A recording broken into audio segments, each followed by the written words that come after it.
Welcome, beautiful people. Happy Thursday, everyone. Welcome to another episode of Unplugged with Pam, a Breakfast Club edition brought to you by Chosen Global, where we don't just talk about growth, we walk in it. And if you are watching me like you are, or maybe you're driving in your car, maybe you're tuning in to the replay, it is all good. I really want to talk about something today that may seem a little odd to you, but I have a question to kick us off this morning. Have you ever met someone with all of the talent in the world, brilliance in the world, all of the gifts, the pizzazz, all these things, but they never reached their full potential? And or maybe this person was just not only the most brilliant in the room, the person that can communicate the best, the person that can talk a good game, or maybe someone has just built an incredible life. Why is this? I believe that it's not determined by talent alone. I think it's determined by it is that you believe. And recently, I was rereading or listening to Awaken the Giant, the 35th year edition by Tony Robbins, and he talks about something that made me stop in my tracks. He calls it your BS. And I know what some of y'all are thinking, not that BS. I'm talking about your belief system. And something that he said that was very incredibly powerful. He says, we do not experience life based on reality. We experience life based on what we believe about reality. And I'm going to tell you, that challenged me because if that's true, then maybe the biggest thing holding us back isn't our circumstances or our situation. It isn't our financial resources. It's not the education. It's not our past or our mistakes. Maybe it's our BS, our belief system. And here's what I want to do to take it just a little step further, because he also re-emphasizes or really challenges us to examine our own beliefs. And you know me, I'm very faith-based, and I always talk about what scripture teaches us in to not only replace our beliefs, but replace our beliefs with God's truth, because the word never changes. Now, maybe sometimes somebody will say there's not a difference. I believe there truly is a difference, because your life will never consistently rise above what it is that we truly believe. And a lot of people think like, oh, it's your past, and I'm people, right? It's your past, it's socioeconomic conditions, it's not what you say, it's not what you hope. So what do you actually believe? And that's one of the questions that we're going to kick it off with. Who built your belief system? Was it your parents? Was it your childhood? Was it a teacher? Was it a mentor? Was it an ex? Oh, goodness gracious. Was it a coach? Was it a failure? Was it a diagnosis? Was it some expert or guru? Was it social media, especially in the world that we're living in today? Was it the culture? Or to God? Because every decision that we make or don't make, every relationship that we enter, every opportunity that we pursue, every risk that you avoid, every dream that you chase flows through one filter: BS, our belief system. So today, let's talk about how to upgrade it. I'm going to let y'all grab a pen and paper. And if you're driving, please don't do that. But I always say note takers are history makers. So take these notes as if one day you had the pleasure, honor, and privilege of actually teaching it, because I do believe that this is valuable.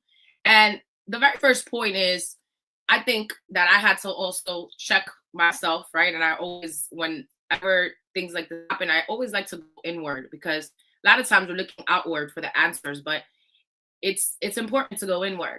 So the very first question is, every belief started somewhere. Where did yours start? Nobody and I mean absolutely nobody, is born believing I'm not good enough. Nobody is born saying, "Ugh, I'm just horrible with money. I'm never gonna find love. I'm just not leadership material." I don't think anybody wakes up and just says that. Nobody says, "I'm not creative.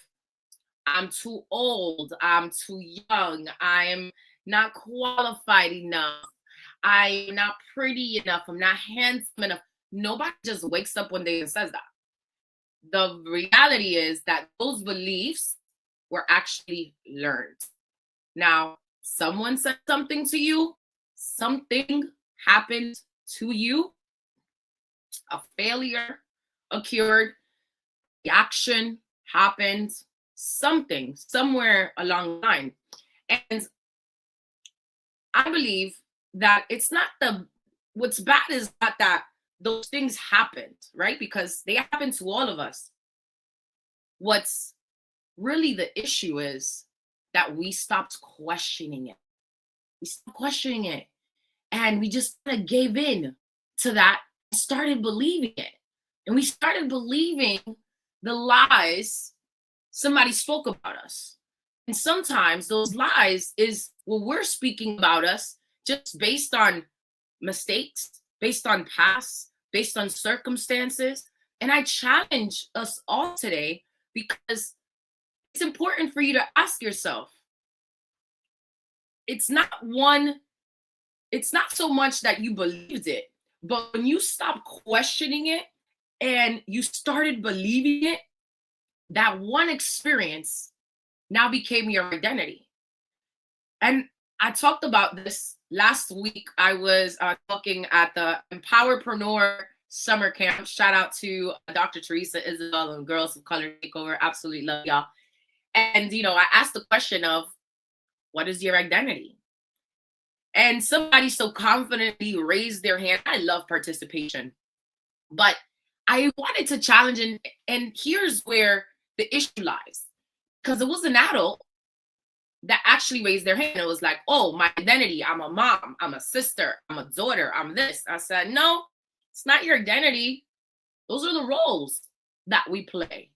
Those are the roles that sometimes we're being honest. We kind of lose ourselves in the roles that have been given to us or that we've so beautifully stepped into."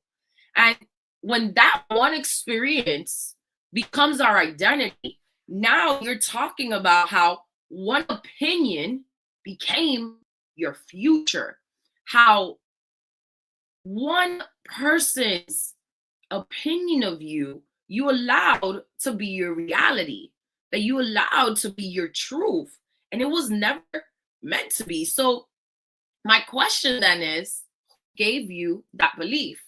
Because your voice deserves authority in your life. And sometimes we're giving these people or these other I would say circumstances or quote unquote experts, we're giving them authority over our life. And a lot of the times it's not other people, if we're being honest, it's us. It's what we're choosing. And I know when I tell you not every voice deserves authority in your life, I know I always talk about my mom and God rest her soul.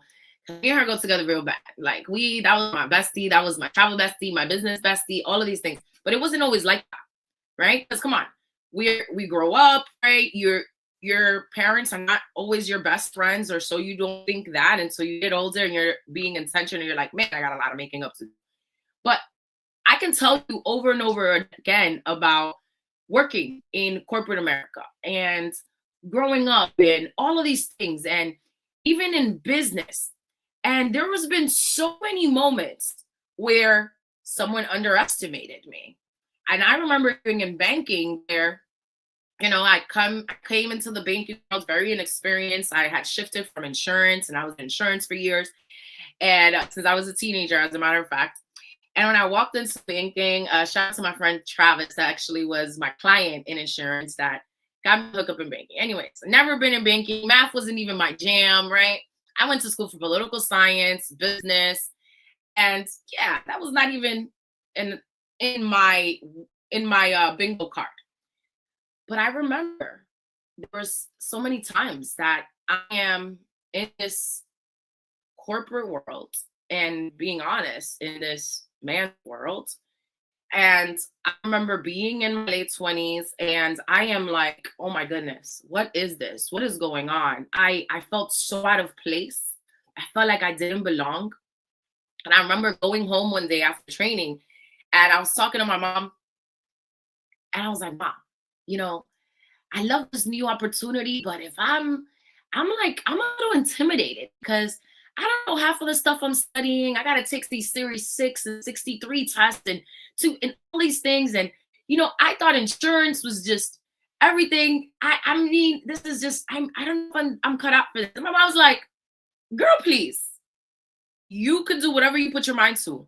Don't ever let people make you feel that you don't belong in the room. You belong there because God wouldn't have put you there if you didn't. So you walk into that room like God sent you. I don't care if you don't have the experience. I don't care if you don't have the knowledge. Guess what? You're there to learn just like everybody else. I say you're right.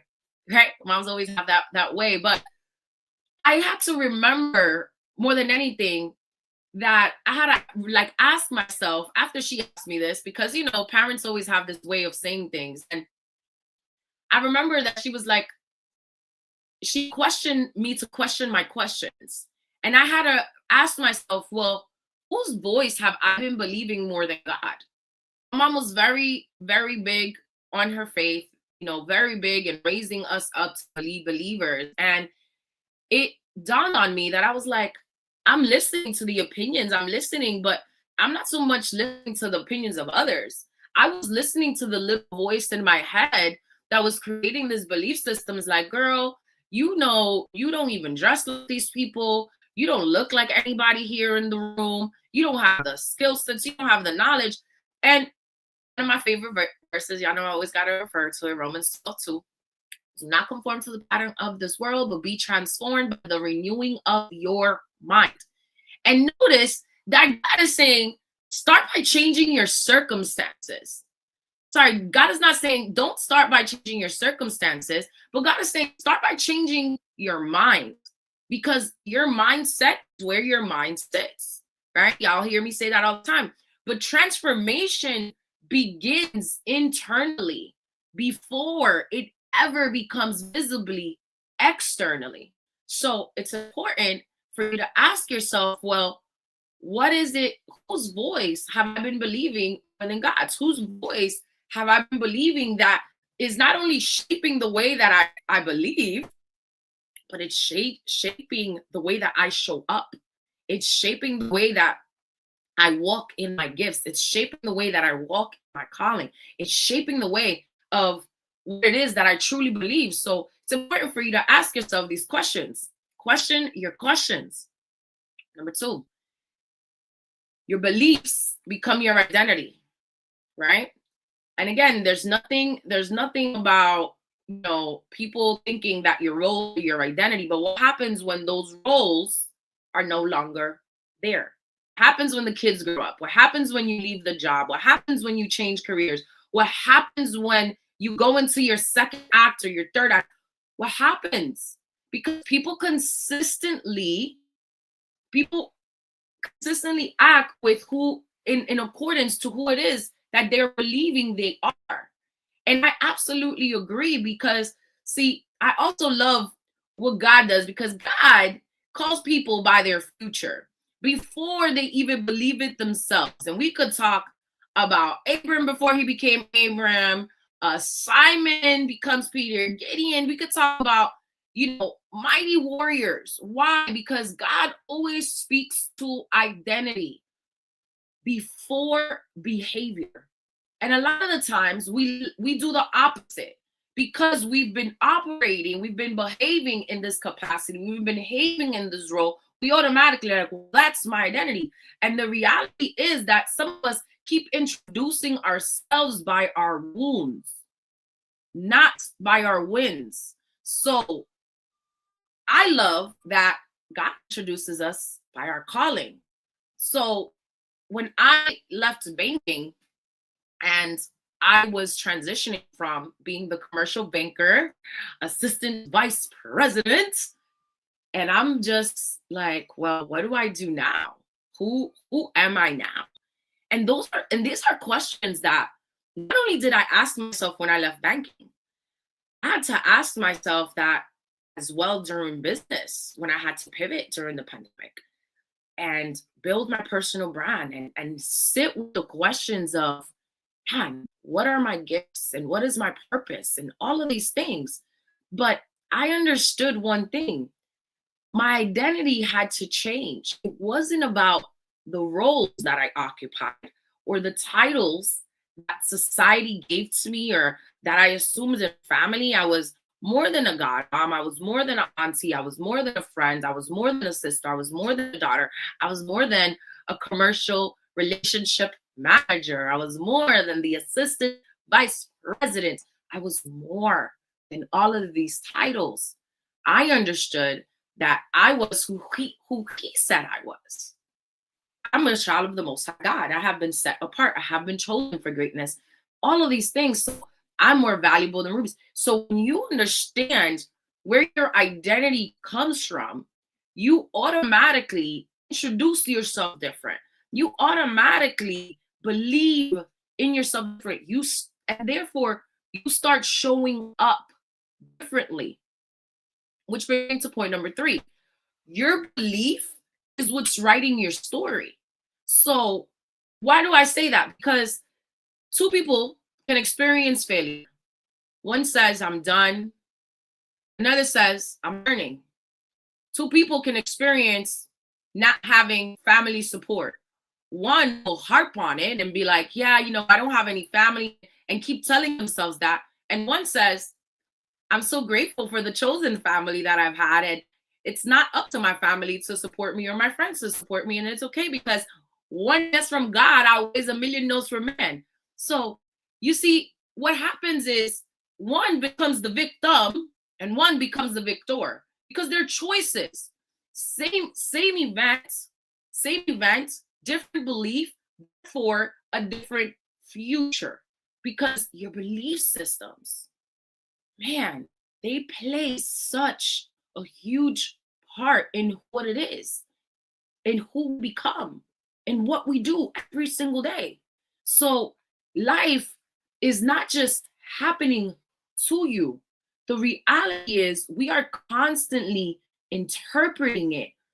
This is what they call meaning, right? The event is not always a problem. The meaning that we attached to it. You guys always hear me often reference our emotional triad, right? It's made up of our body, our focus, our language, of the very state in which we feel is determined by our body, our physiology, and the very way we're moving in the language. But the language is not only a self-talk, it's the meaning that we give things, right? And then it's our focus. Whatever we focus on the longest becomes the strongest. Whatever we focus on expands and all of these things. But the reality is the meaning that we attach to it is really what's the issue. So maybe losing that job was rejection. Maybe losing that client wasn't rejection. Maybe it was redirection. Maybe that relationship ended, didn't ruin your life. Maybe it was protecting you. So the moment that our mindset shifts, immediately you can say, well, this is not happening to me, it's happening for me. And I'm going to tell y'all, I always have to reference this because it has been one of the greatest and worst things of my life, right? And I remember one of my mentors and great friends in my life, Matt Morris. Love you, Matt. I remember when my mom transitioned to heaven, he was like, your pain has purpose, Pam. And I was just like, okay, thanks. Love to hear that. He said, the thing that you thought that was going to break you will end up being your breakthrough. And when somebody says something that sounds so good, it sounded so good. And I was like, mind you, this is my friend, like my mentor, my business partner. And I was just like, at that moment, I remember having like a peace over me. And it wasn't a peace because I understood what it meant at the time, but it was a peace in knowing that I didn't have to understand that, but I needed to change what I was believing. I needed to change that, and was I needed to change the mindset and the belief that God did something bad to me, when in fact God decided to heal her in heaven. I needed to change the mindset of a victim and to a victor. And I'm not going to tell y'all there's not, moments inconsolable. There's not moments that you cry and you can't stop crying and you wonder why and all these things. But, I understand that grief is evidence that we had the love to the honor to love so deep, right? To experience such love. But one of the things that shifted everything for me was me changing the belief system, me realizing that my story, the testimony, was to help somebody else. Because even though since I was a little girl, and if y'all not new here, you hear me say this all the time. Like, I was super emotional. I could never hear about death. My mom couldn't even joke about, like, I couldn't watch any movies that their parents died because I would start crying. One of my close friends, Lily, calls me La Llorona because I'm the friend that cries for everything. Like, that's just me, right? I feel my feelings and I'm never afraid to feel that. But I'm sentimental, right? But one of the things that it shifted everything for me was me knowing that, listen, you have to start understanding that a lot of the things that you go to has a plan attached to it greater than pain that you're going through. And when he told me what you think is breaking you may end up being your breakthrough, I'm literally like with tears in my eyes. And I remember he said, you have a power that is way beyond what you can understand. Like, you light up every room you walk into. And I just want you to step into that power and step into, and it was like something in me shifted because the way that he spoke that into me, it was like he had tears in his eyes. He spoke into my soul. And it shifted so much for me. It shifted my entire identity. More than anything, it shifted what my belief system was about what had happened. Instead of me being still angry with God, instead of me just saying this, why this, why this, why this, it was more so of help me understand how I can utilize this to serve you. Help me understand how I can utilize this to be more powerful for your kingdom. Help me understand how the pain attached to the purpose is great. Is the purpose attached to this pain is greater than the actual pain that I was feeling. And it shifted so much for me. And I'm forever grateful for that conversation because there's people over and over again that I've had similar conversations with, or have lost loved ones, or have experienced such depths of pain or such depths of loss. And now I've been able to help them kind of navigate through it. And it's not until you can go through something that you can help somebody else through it. So it's important for you to ask yourself these things because a lot of times you think something is happening to you, but the reality is that it's happening for you. So before, I know I don't want to go down the rabbit hole here, but the questions that you ask determine the life that you live. The quality of your life is determined by the quality of your questions. I love to take it a step further and say the quality of your life is determined by the amount of problems you can solve, right? But really, it starts with what questions are you asking yourself? So they say that the quality of your life is determined by the quality of your questions that you ask yourself. I need you to stop for a second and think about that. If every morning you ask, why does this always happen to me? Your brain now goes looking for evidence. But what if you asked, what is God trying to teach me? God, how can I serve your people or your children with my gifts today? It's my favorite. I ask every morning. God, I know I got gifts and you want me to serve your children, brothers and sisters. How can I serve them today, God? Send me the right ones because I ain't got time for the rest of them. I'm sorry. I ain't, it's not my ministry. That's exactly how me and God talk. It's okay. But sometimes it's instead of saying, what opportunity am I missing? I like to shift and say, well, what blessing am I overlooking? What can I learn from this? See, questions change your focus. And focus, remember, it's part of the emotional triad, right? Our focus changes our emotion, and our emotion changes action, and action changes our future. So it's important for you to ask yourself these things, because the moment that you say, well, what opportunity, instead of saying, what opportunity am I missing? What blessing am I overlooking? You now start finding more evidence of the good. You now start more finding and I'll tell y'all, oh man, I have so many stories for days, y'all. That's why I love our, our times when we get to just chat. So there has been so many times, right? And I'm going to give y'all just one quick one. So I remember I had to go talk on TV, and I'm talking on TV in Spanish at the NBC, the Tampa Bay show. Shout out to NBC, love y'all. And the topic was overcoming adversity. And just that day, I had that earlier that morning, the taping was like at 2:00, I believe. And earlier that morning, I had just got served with papers. Yes, I had just got served with papers, and I was getting sued for, I want to say, over $100,000. Right? Neither here nor there. Doesn't matter. I'm not going to get into the details with you.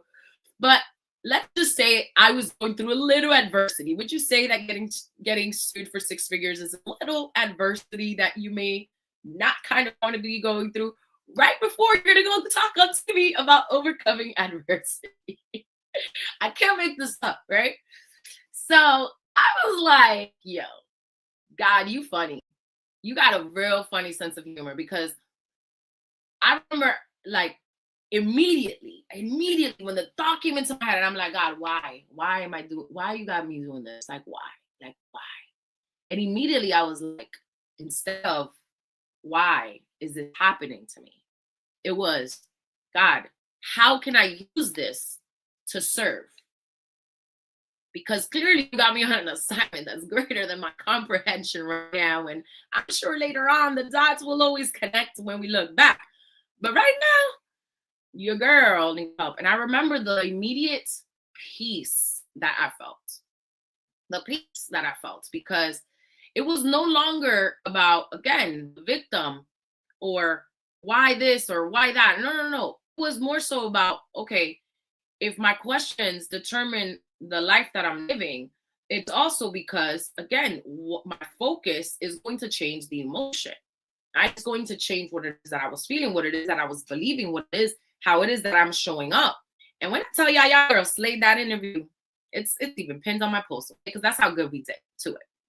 But it was interesting, because in the moment I needed to shift the questions that I was asking. I needed to shift what my belief systems, because I was not going to be able to show up. And y'all know, like, people could always feel, just like a dog could smell fear, people could always smell when you're not being authentic. People could always just know when you're not showing up as who you really are, right? People could feel the fake. At least I do anyway. That's what I believe. So it was important in that moment for me to challenge my questions, for me to challenge what it was that I was thinking, because I immediately needed something different. I needed to show up different. Point number 5, raise your standards. Raise your standards. Excellence is a standard. World class is a standard. If you know, you know. Right? I just told somebody this the other day, and I say it all the time. I'm not everybody's coach. I'm sorry. I'm just not. And I'm sorry that I'm not sorry about it, because I'm not the person that's going to let you, take your excuses or your BS, or just be like, oh, yeah, and I'm going to leave tomorrow. Oh, wait till that documentary comes out, by the way. I'm going to do that for y'all. but is real, because when you're talking about raising your standards, why do I say that? Because it's not just about your goals, it's about raising your standards. Goals tell you where you want to go. Standards determine what you accept along the way. What you accept along the way. And I will tell you this, I not only apply this in business and life, and I also apply it in dating. Like, yes, I have goals. I want to be married. I want a family, all these things. But the standards determine what I accept along the way. I don't entertain nonsense. You're not just come and entertain me like you do the best. It's just not me. I have a standard of excellence. I have a standard of what a kingdom man looks like, right? I know what that looks like. So why I say this is because standards determine what it is that we all accept along the way, not only in business and life. You don't get what it is that you want. You get what it is that you're willing to tolerate. So stop tolerating. Stop tolerating the excuses. Stop tolerating the opinions. Stop tolerating the averageness. Stop tolerating the procrastination. Stop tolerating the negative self-talk. Because negative self-talk, sometimes it's greater than what other people are saying to you. So if you get to that point and you're like, well, you know what, Pam, you're right. I need to stop tolerating average. I need to stop tolerating procrastination. I need to stop tolerating excuses. I need to stop tolerating the opinions of others. But the negative self-talk, you're right. That's the worst one. Why? It also stop tolerating the people who don't believe in you, the people who are so committed to misunderstanding you. And it's okay. Let it go. Let peace be your priority. When you have peace, the profits will come. The productivity will come, right? When you're focused on the bigger mission, all those things are a byproduct of it. And let go more than anything of people who constantly pull you away from your purpose, of people who constantly pull you back to your past, of people who constantly pull you back to who you used to be. And you only give them the authority to do so when you give away your personal power. Nobody deserves your personal power. So I always say, raise your standards and your life is going to follow in each and every single way. And I also understood this because, man, I used to be a people pleaser bad. I was just having a conversation about this with one of my close friends and business partners. And I was like, you know what? I've just come to such a place of peace that I'm okay with people misunderstanding me. I'm okay with people feeling how they feel and feel how they feel, because I'm not here to change your belief system. I can only continue to upgrade my own belief system. And the reality is that if I, for a second, let your feelings or your opinion about me become my reality, you know how horrible that is? You know, in the pits of hell that you're going to be navigating through, if you let every opinion of somebody else become your reality. And a lot of the times it's people are speaking things over you or pushing upon you their own fears, their own limiting beliefs. And the reality is that a lot of people, they're so comfortable with who you used to be, with the person they used to know.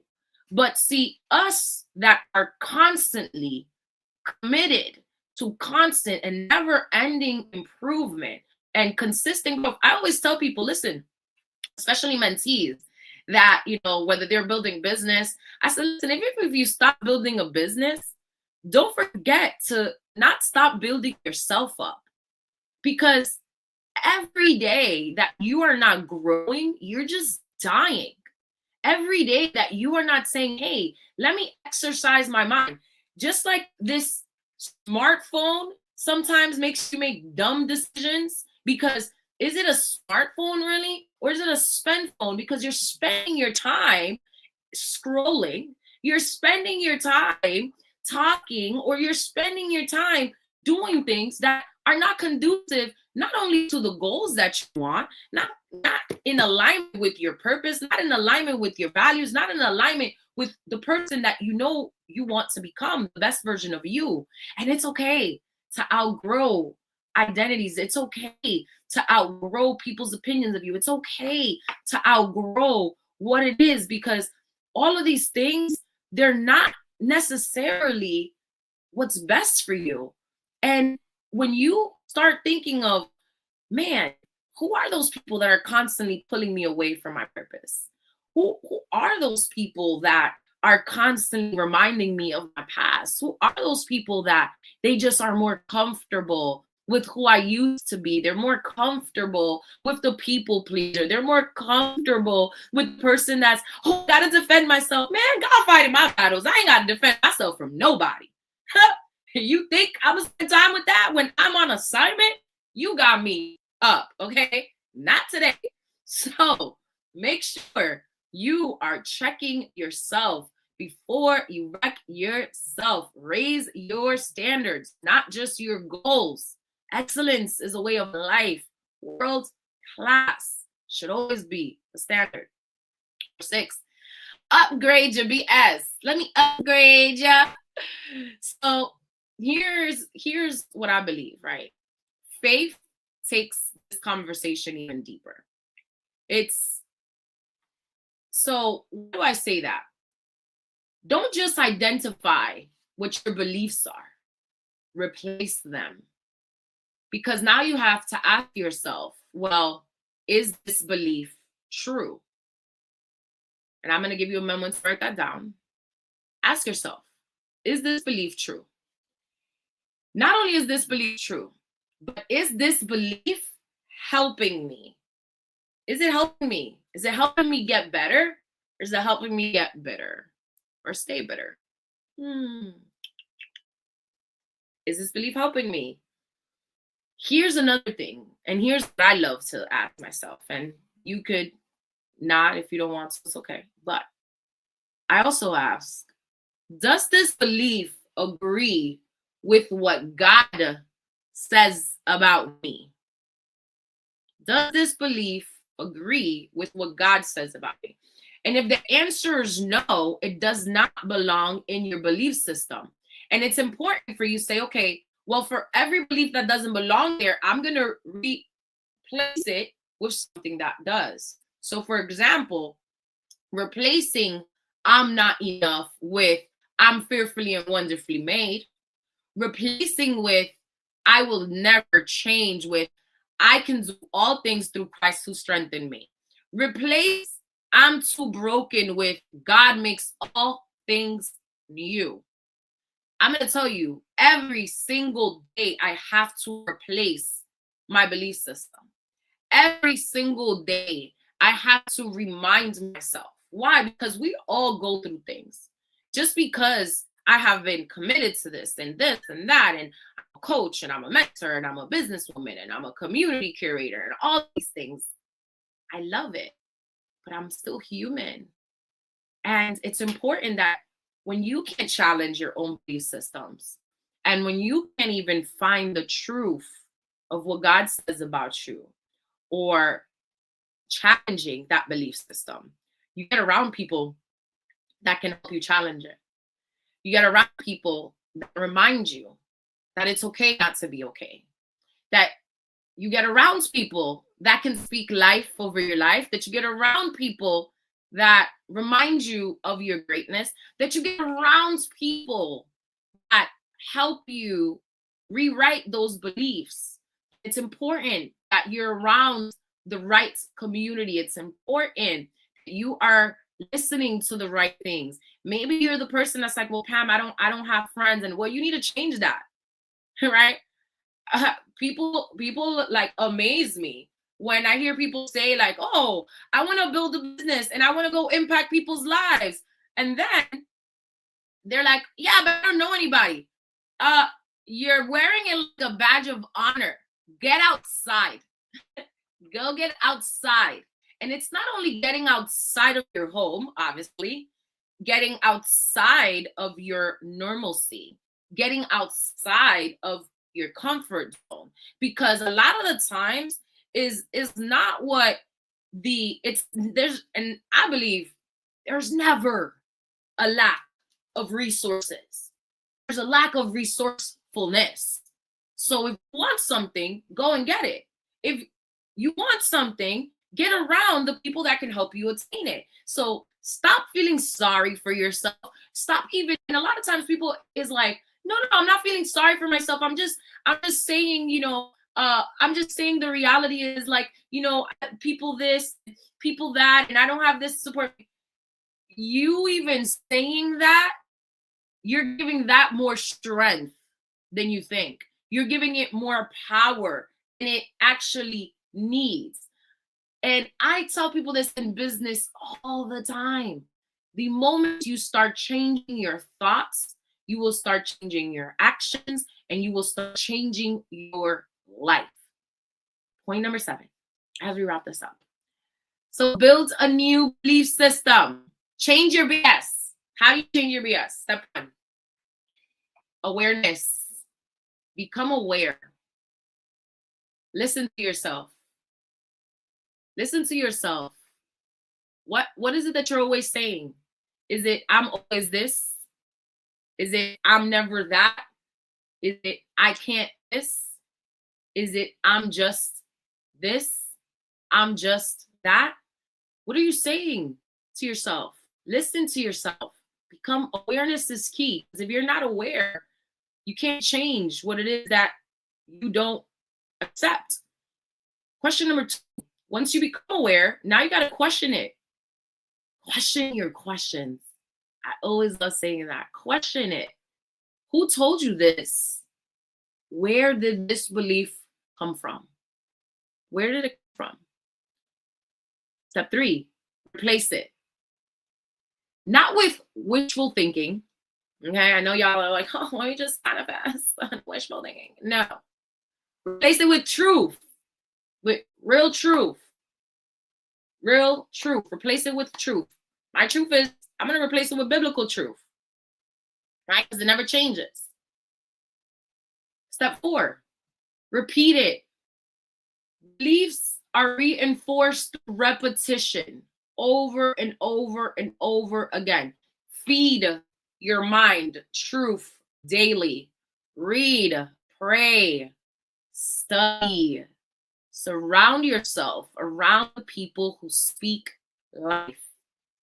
Man, that has been so much more powerful to me than you could. One of the things that helped me build business, and I really decided to take business serious. I was at the shy age of only 28 years young.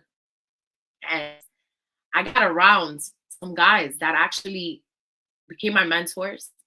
And they believed in me more than I ever believed in myself. And that belief of them, it carried me through seasons of so many times in my life. It helped me become the best version of myself. Because I was believing who they said I was going to be. Shout out to Zeus and Claude Roa. But man, it was life altering. And that was the first time that I was like, it's so important to surround yourself around people who speak life over you. Step 5, live it. Live it, live it, live it, live it, live it. Eventually, you stop repeating the truth. Eventually, you just start becoming it. Now, as I bring this in for a landing, it's important for us to always know, and this is one of my truths. Now to him who is able to do immeasurably more than all we can ask or imagine, according to his power that is at work within us. Ephesians 3:20. Notice, within us. Before God does something through you, he often does something in you. And all the things that has happened in life to you, it's happening for you, in you, for the greater good. So maybe today the greatest thing God wants to upgrade isn't your income, isn't your business, isn't your clientele, isn't your relationships, isn't your opportunities. Maybe it's your BS. It's the BS that's been holding you back. It's the belief system that has been shaping your identity, the identity that has shaped your decisions, the decisions that have created your habits, and your habits that have created not only your present, but your future. So don't just pray for a new opportunity, pray for new beliefs. Challenge your belief systems and challenge the people that are challenging your belief systems. Don't ask God just to change your circumstances. Ask Him to renew your mind. Ask Him to enlarge your capacity. Because if the life that you're living today is a reflection of the beliefs that you've actually accepted, but,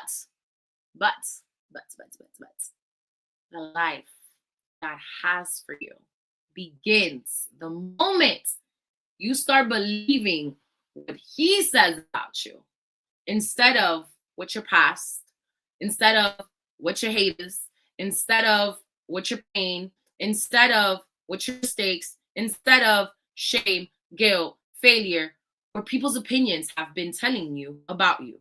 So this week, I challenge you to upgrade your BS. Change your BS. Not with positive thinking alone, okay? Not with manifestation, not with motivational quotes or memes, but with God's truth. Because when God's truth becomes your belief system, everything changes. Breakfast has been served. Thank you guys again for joining me on another episode of Unplugged with Pam, Breakfast Club edition, brought to you by Chosen Glow, where we don't just talk about growth, we walk in it. And I'll see you guys next week. Make sure you are subscribing, liking, sharing. We are on all platforms, streaming platforms, from Apple to Amazon, Spotify, Buzzsprout. Thank you guys so much. Great day and God bless. Share the channel on YouTube as well. Blessings on blessings. Upgrade your BS.